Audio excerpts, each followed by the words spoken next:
Hi, my name is Ed, and today I will discuss to you the things you need to learn about the Comprehensive Agrarian Reform Program. The Comprehensive Agrarian Reform Program is a government initiative that aims to grant landless farmers ownership of agricultural land. It promotes social justice and equality for the development of rural communities. What are the coverage of CARP? All alienable and disposable lands in the public domain suitable for agriculture. All land in the public domain in excess of the specific limits as determined by Congress. All other lands owned by the government suitable for agriculture. All private lands devoted for agriculture. What are the exemptions?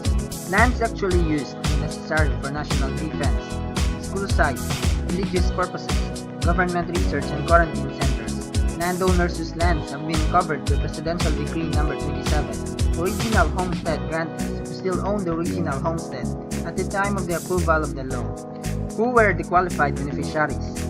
Agricultural lessees and share tenants, regular farm workers, seasonal farm workers, other farm workers, actual tillers or occupants of public land, collectives or cooperatives of the above beneficiaries, others directly working on the land. The retention limits. Except as otherwise provided in this Act, no person may own or retain any public or private agricultural land, the size of which shall vary according to factors governing viable sized farm, but in no case shall retention by the landowner exceed 5 hectares. In order to determine just compensation, the cost of acquisition of the land, the current value of like properties, its nature, actual use and income, the sworn valuation by the owner, the tax declarations, and the assessment made by government assessors were considered. Many agencies are involved in the program. The government offices leading the land distribution were the Department of Agrarian Reform and the Department of Environment and Natural Resources. According to the Department of Agrarian Reform, an estimated 7.8 million hectares of land is covered by CARP. But were all the land subject to CARP completely distributed to beneficiaries? Let's check the timeline of land distribution. On August 7, 2009, CARP was signed and extended for another 5 years. CARP had distributed a total of 1,052,259 hectares of land. On December 2013, DAR had distributed 405,206 hectares out of the 1.2 million hectare target. From 2014 to 2016, DAR still needs to acquire 771,795 hectares, while the DENR still needs to acquire 134,857 hectares, a total of 906,652 hectares. The question is, how will the government acquire the land holdings? According to the Department of Agrarian Reform, they will issue notices of coverage to the original owners of the land holdings. NOC is a letter informing a landowner that his or her land is covered by CARP. Our group researched some issues regarding the Comprehensive Agrarian Reform Program.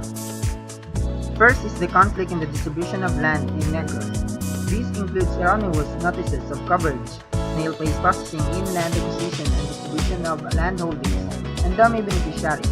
The Department of Agrarian Reform vowed to look into these erroneous NOCs and land titles. Another issue last year was the revocation of certificates of land ownership awards issued for farms already awarded to farmers by the government. Farmers appealed to President Duterte to stop the reversal of CARP, which is a matter of life and death for land reform beneficiaries in Sariaya town. While some issues occur over the years after implementing CARP, the government provided support services for the beneficiaries. One of it is the ARCSES, which stands for the Agrarian Reform Community Connectivity and Economic Support Services.